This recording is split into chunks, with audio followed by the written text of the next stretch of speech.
A gente aguarda, hoje vai ser um dia importante no Congresso, porque ontem a Comissão Mista de Orçamento votou o orçamento, né, a peça orçamentária para o ano que vem.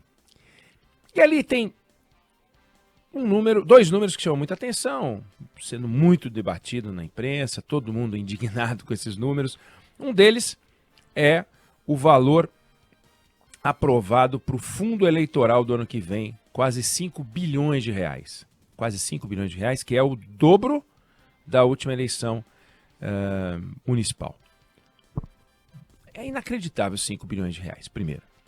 Depois, o outro número que chamou a atenção é o volume das emendas parlamentares. O governo tinha proposto 37,6 bi, que já era um número alto, e o Congresso aprovou 50 bilhões de reais, que é quase o tamanho do PAC. O PAC é 55,4 bi e 50 bi para as emendas parlamentares. Se você conversar com um parlamentar hoje, ele vai dizer que não existe nada mais justo do que um deputado eleito defender o seu município, defender o seu estado, defender a sua região e lutar por emendas para aqueles lugares, lutar por dinheiro para aqueles lugares, lutar por projetos para aqueles lugares. E ele não está errado. Não está errado. Tem que lutar pela sua região, é para isso que ele está lá, além de, obviamente, junto com o conjunto de forças políticas com as quais ele se relaciona, interferir nos destinos do Brasil, né? Votar as reformas, as transformações, a favor, contra. Não é só levar coisa pro rincão. Mas, se você olhar nos países da OCDE, os países ricos, os parlamentares não possuem a prerrogativa de influenciar tão forte no orçamento. Nos Estados Unidos, sim. Nos Estados Unidos, eles têm uma força. Mas essa ideia de ficar pegando o dinheiro de forma discricionária, pegando aqui, um dinheirinho ali, e ficar fatiando sem um projeto, é algo que a gente tem que discutir. Alguém vai dizer, mas o PAC também não é a coisa mais organizada do mundo. E não é. Se você for dar uma mergulhada no PAC, você vai ver que ele tem um ar de catadão. Tem um ar de catadão. Puxa vida, não fizemos nada por Mato Grosso. Bota mais isso aqui.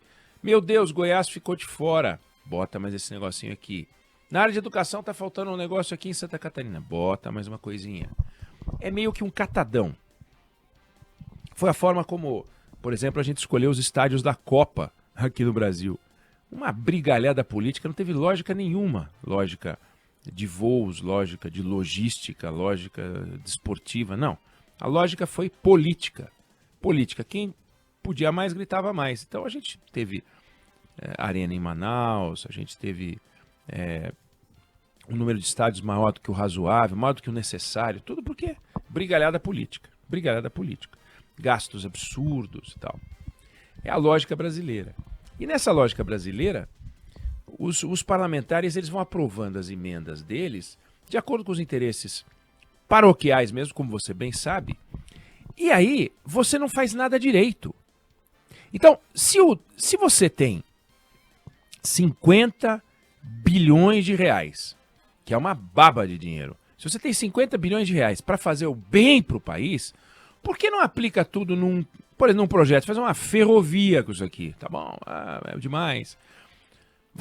Faz um programa de recuperação de portos. Mas não, esses 50 bi são fatiados irmamente entre os deputados.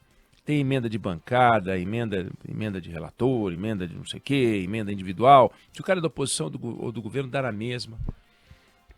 E o grau de responsabilidade desses parlamentares pelo dinheiro é nenhum. É nenhum. É um gasto de baixa eficiência, é um gasto de baixa responsabilidade também. Quem é responsável é o órgão ordenador da despesa. Ou seja, é o governo federal. O governo federal vai ter que cumprir, vai ter que executar a obra segundo a ordem da emenda passada pelo deputado, pelo senador.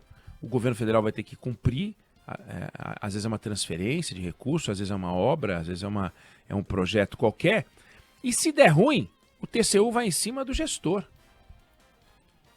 Pode ter um esqueminha lá, aliás, toda hora a gente ouve falar, pode ter um esqueminha ali já acertado para essa obra beneficiar uma determinada empresa, né? A gente já viu isso. E quem vai pagar a conta é o Poder Executivo, que é onde as coisas funcionam, né? Os sistemas de controle e tal. E que no Congresso Nacional é uma coisa líbera, faz como quer.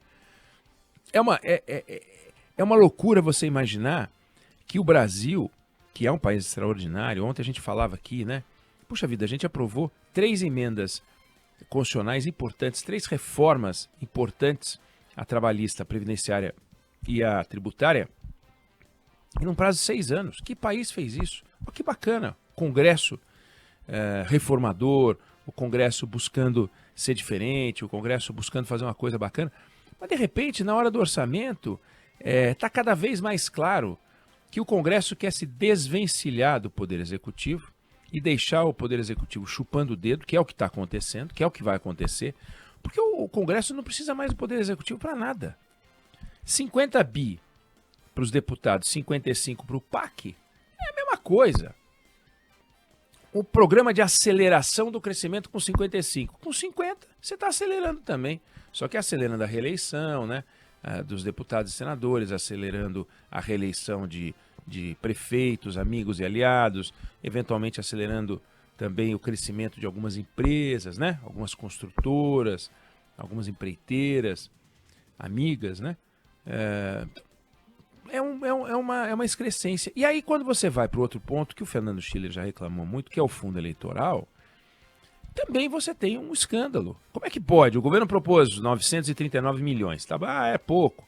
Foi para quase 5 bi. A tecnologia barateou a campanha.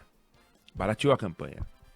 A campanha é uma campanha municipal, né?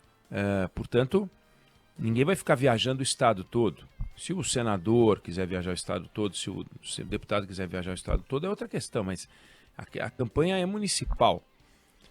E nós vamos gastar o dobro do que gastamos na eleição anterior. Por quê? Por quê? Qual a explicação? De onde tiraram que tem que ser o dobro? Tirar do nada. Fazer um cálculo de quanto vale o voto, não sei o quê, multiplica, então é 5 bi. Que é uma baba, né? É uma montoeira de dinheiro, é um negócio assustador. Vamos ver, hoje tem a votação, né? Hoje é o último dia, né, Débora?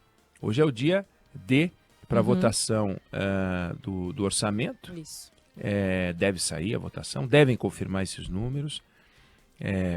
O Congresso, o governo teve que fazer uma recomposição para poder arrancar mais uma grana para o PAC, porque senão eles iam ficar com um número menor. Aí na hora de arrumar uma grana para o PAC, o que aconteceu foi que conseguiram, foi porque o salário mínimo que vai ser de 1.412 e não de 1.421. Esta diferença é que deu um reforço para as contas do governo do PAC. Mas eu quero deixar isso registrado. O Congresso Nacional, que é um congresso que fez coisas incríveis, transformações, a reforma tributária que a gente tem que sempre elogiar, na hora de preparar a peça orçamentária, na hora de olhar para o dinheiro, na hora de pegar a bufunfa, foi lá e arrancou uma quantidade histórica de dinheiro, uma quantidade monumental de dinheiro, tirou mais de 60 bilhões, 55 bilhões do orçamento. O fundo eleitoral, mais os 50 bi de emendas. Um negócio inacreditável a quantidade de dinheiro que esses caras vão manusear. É um poder extraordinário e agora riquíssimos. Eu não sei se você concorda ou discorda, mas essa é a opinião que eu tenho sobre o assunto.